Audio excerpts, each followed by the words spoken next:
ঈসা আলাইহিস সালাতু ওয়াস সালাম দাজ্জালকে ধরার জন্য জেরুজালেমের উদ্দেশ্যে রওনা দেবেন। জেরুজালেমের বাব লুদ নামক দরজার সামনে তিনি দাজ্জালকে হত্যা করবেন। দাজ্জাল ঈসা আলাইহিস সালাতু ওয়াস সালামকে দেখে পানির মতো গলতে থাকবে, লবণ যেভাবে গলে, কিন্তু গলে শেষ হওয়ার আগে ঈসা আলাইহিস সালাম তাকে হত্যা করবেন নিজে হাতে। তো এত লম্বা ঘটনা কোন প্রেক্ষিতে বললাম? যে ঈসা আলাইহিস সালাম পৃথিবীতে নেমে আল্লাহর নবী বলছেন তিনি ক্রুশ ভেঙে দিবেন। কেন ভাঙবেন? এত বড় যুদ্ধের শুরুই তো হলো ক্রুশ ভাঙাকে কেন্দ্র করে। ফলত মুসলমানেরা যখন বিজয়ী হবে সারা পৃথিবী থেকে ক্রুশ উঠে যাবে, শুকুরের গোস্তকে হারাম করে দিবেন। আর ৩ নাম্বার কি করবেন, এটা আমাদের আজকের আলোচ্য বিষয়ের মূল পয়েন্ট। আল্লাহর নবী ৩ নম্বরে বলছেন তিনি হবেন হাকামান মুকসিতা। ৭ বছর ব্যাপী পৃথিবীতে ন্যায়ের শাসন, ন্যায় বিচারের শাসন প্রতিষ্ঠা করবেন। বলেন আল্লাহু আকবার। আজকে আপনারা যারা এখানে যতজন উপস্থিত আছেন, অনেকের অসংখ্য জনের কষ্ট আছে, তার পকেটে টাকা নাই। ধরেন আমারই কষ্ট আছে যে আমার টাকার অভাব আছে, আপনাদের অসংখ্য মানুষের কষ্ট আছে, তার টাকার অভাব আছে। এটা স্বাভাবিক, সিম্পল। কেন আপনার টাকার অভাব আছে? হাদিস বলছে এই পৃথিবীতে ন্যায় নাই, এই দেশে ন্যায় নাই, এই জন্য আপনি গরিব। তো দেশে ন্যায় না থাকার সাথে আপনার গরিব হওয়ার সম্পর্ক কি? এটাই তো বড় আশ্চর্য বিষয়। এখন এই মুহূর্তে বাংলাদেশে কোনো জায়গায় যদি 500 টাকার ঘুষের লেনদেন হয়, তাহলে সারা বাংলাদেশের 18 কোটি মানুষ ওই 500 টাকার গরিব হয়ে যাচ্ছে। এই 500 টাকাটা আপনার পকেট থেকে জোর করে বের করা হচ্ছে না, কিন্তু আল্লাহ পৃথিবী ভাবি সাজিয়েছে। অন্যায় হবে, দুর্নীতি হবে, গরিব হবে, করছে আর একজন, কিন্তু তার প্রভাব আমি ভোগ করব। গত 16 বছরে যদি 80,000 কোটি টাকা পাচার হয়ে থাকে, তার মানে 18 কোটি মানুষ 80,000 কোটি টাকার গরিব হয়ে গেছে।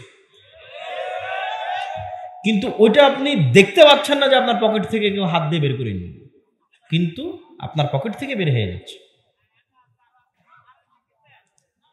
এটাই হচ্ছে অর্থনীতির সবচেয়ে বড় ভয়ঙ্কর মারপ্যাচ। আর যখনই ন্যায় প্রতিষ্ঠা হবে, অটোমেটিক টাকা বাড়তে থাকবে, আপনাদের বাড়বে, সবার বাড়বে।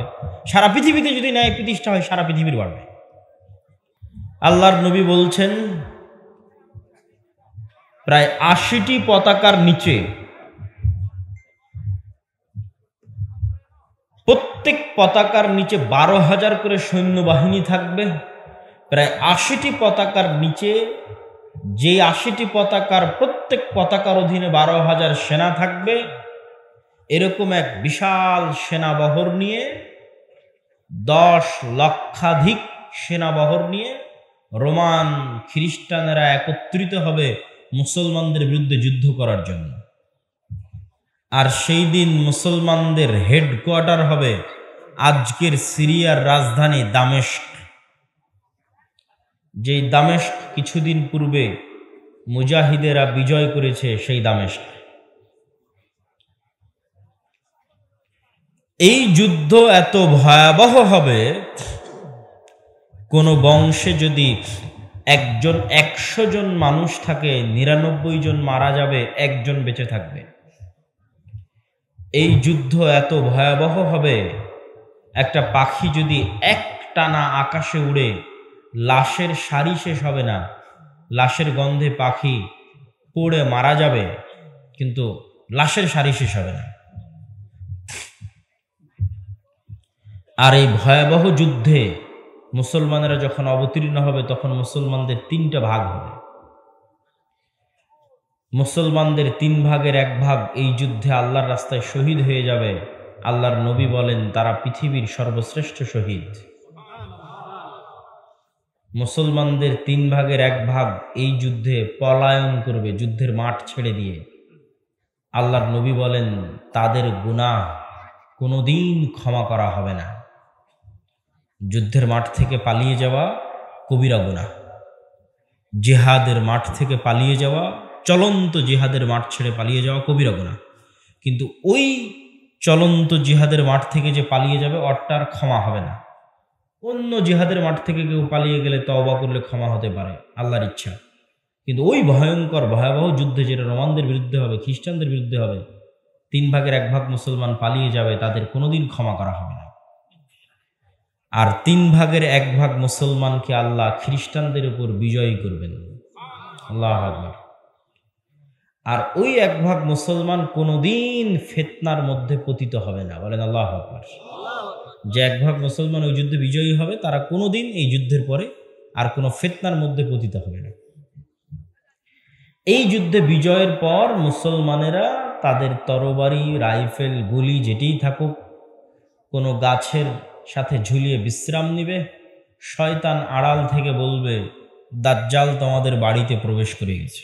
তাড়াহুড়া করে মুজাহিদেরা অস্ত্র হাতে নিয়ে দামেস্ক নগরীতে ফিরে আসবে দাজ্জালের বিরুদ্ধে প্রস্তুতি নেওয়ার জন্য। কিন্তু আসার পথে তারা বুঝবে যে ঘটনা মিথ্যা, দাজ্জাল তখনও বের হয়নি। কিন্তু দাজ্জাল বের হওয়ার পরিবেশ আসলে তৈরি হয়ে গেছে, তারাও বুঝতে পারবে।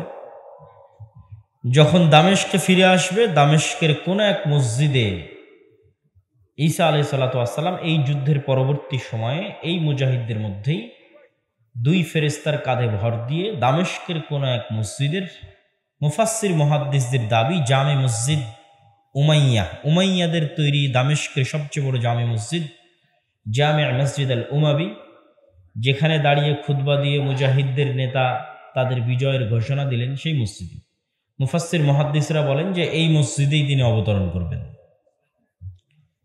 তখন তিনি অবতরণ করবেন, তারপরে তো অবশ্যই দাজ্জালের বিরুদ্ধে যুদ্ধ হবেই। দাজ্জালের বিরুদ্ধে যুদ্ধের কথা বলা আছে যে ঈসা আলাইহিস সালাতু ওয়াস সালাম দাজ্জালকে ধরার জন্য জেরুজালেমের উদ্দেশ্যে রওনা দেবেন।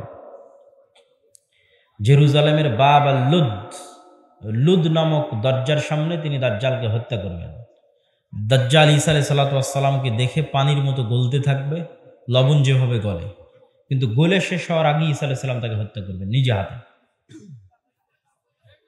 তো এত লম্বা ঘটনা কোন প্রেক্ষিতে বললাম? যে ঈসা আলাইহিস সালাম পৃথিবীতে নেমে আল্লাহর নবী বলছেন তিনি ক্রুশ ভেঙে দিবেন। কেন ভাঙবেন? এত বড় যুদ্ধের শুরুই তো হলো ক্রুশ ভাঙাকে কেন্দ্র করে। ফলত মুসলমানেরা যখন বিজয়ী হবে সারা পৃথিবী থেকে ক্রুশ উঠে যাবে, শুকুরের গোস্তকে হারাম করে দিবেন। আর ৩ নাম্বার কি করবেন? এটা আমাদের আজকের আলোচ্য বিষয়ের মূল পয়েন্ট। আল্লাহর নবী ৩ নম্বরে বলছেন তিনি হবেন হাকামান মুকসিতা, ৭ বছর ব্যাপী পৃথিবীতে ন্যায়ের শাসন, ন্যায় বিচারের শাসন প্রতিষ্ঠা করবেন। বলেন আল্লাহু আকবার। ইসলামের রাষ্ট্র ব্যবস্থার ব্র্যান্ডিংটা কি? ন্যায়। অর্থনীতির ব্র্যান্ডিং কি? ন্যায় প্রতিষ্ঠা হলে কেন টাকা বেশি হবে? আজকে আপনারা যারা এখানে যতজন উপস্থিত আছেন, অনেকের অসংখ্য জনের কষ্ট আছে, তার পকেটে টাকা নাই। ধরেন আমারই কষ্ট আছে যে আমার টাকার অভাব আছে, আপনাদের অসংখ্য মানুষের কষ্ট আছে, তার টাকার অভাব আছে। এটা স্বাভাবিক, সিম্পল। কেন আপনার টাকার অভাব আছে? হাদিস বলছে এই পৃথিবীতে ন্যায় নাই, এই দেশে ন্যায় নাই, এই জন্য আপনি গরিব। তো দেশে ন্যায় না থাকার সাথে আপনার গরিব হওয়ার সম্পর্ক কি? এটাই তো বড় আশ্চর্য বিষয়। এখন এই মুহূর্তে বাংলাদেশে কোনো জায়গায় যদি 500 টাকার ঘুষের লেনদেন হয়, তাহলে সারা বাংলাদেশের 18 কোটি মানুষ ওই 500 টাকার গরিব হয়ে যাচ্ছে। এই 500 টাকাটা আপনার পকেট থেকে জোর করে বের করা হচ্ছে না, কিন্তু আল্লাহ পৃথিবীভাবেই সাজিয়েছে। অন্যায় হবে, দুর্নীতি হবে, গরিব হবে, করছে আর একজন, কিন্তু তার প্রভাব আমি ভোগ করব। গত 16 বছরে যদি 80,000 কোটি টাকা পাচার হয়ে থাকে, তার মানে 18 কোটি মানুষ 80,000 কোটি টাকার গরিব হয়ে গেছে। কিন্তু ওইটা আপনি দেখতে পাচ্ছেন না যে আপনার পকেট থেকে কেউ হাত দিয়ে বের করে নিল, কিন্তু আপনার পকেট থেকে বের হয়ে যাচ্ছে। এটাই হচ্ছে অর্থনীতির সবচেয়ে বড় ভয়ঙ্কর মারপ্যাচ। আর যখনই ন্যায় প্রতিষ্ঠা হবে, অটোমেটিক টাকা বাড়তে থাকবে, আপনাদের বাড়বে, সবার বাড়বে। সারা পৃথিবীতে যদি ন্যায় প্রতিষ্ঠা হয়, সারা পৃথিবীর বাড়বে। আজকের আমেরিকা বা ইউরোপে অঢেল সম্পদ, তাদের ডেমোক্রেসি, গণতন্ত্রের কারণে, প্রযুক্তির উন্নয়নের কারণে এগুলো পরে।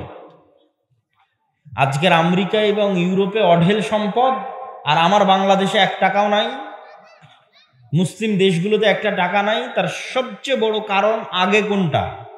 আগে হচ্ছে তারা অন্যায় করছে, জুলম করছে, আমরা জুলমের শিকার হচ্ছে। 190 বছর যাবত এই দেশের সব ধন সম্পদ লুটে নিয়ে চলে গেছে। তাহলে বাদশাহ আলমগীর যখন ভারতের শাসক, তখন ভারতের জিডিপি সারা পৃথিবীর জিডিপির 30%। আর ব্রিটিশরা যখন ভারত ছাড়ে, তখন পাকিস্তান, বাংলাদেশ, ভারত মিলে সারা পৃথিবীর জিডিপির 3%, মানে 27% চুরি হয়ে গেছে 190 বছরে। তাহলে আমরা গরিব কেন? আর একজনের জুলমের শিকার হওয়ার কারণে গরিব। পৃথিবীতে জুলম চলতেছে। আফ্রিকান মুসলিমেরা গরিব কেন? আফ্রিকান কান্ট্রিগুলোর সব খনিজ সম্পদ ইউরোপ আর আমেরিকা লুট করে নিয়ে চলে যাচ্ছে, এই জন্য আফ্রিকার মুসলমানেরা গরিব। আপনি যান, গিয়ে দেখেন। তাহলে পৃথিবীতে আমরা গরিব আছি, পৃথিবীতে মানুষ গরিব আছে, কারণ পৃথিবীতে জুলম আছে। পৃথিবীতে যদি ন্যায় প্রতিষ্ঠা হবে, পৃথিবীতে কেউ গরিব থাকবে না। আল্লাহর নবী বলছেন হাদিসে যে ঈসা আলাইহিস সালাতু ওয়াস সালাম হাকামান মুকসিতা, সারা পৃথিবীতে ন্যায় বিচার প্রতিষ্ঠা করবেন।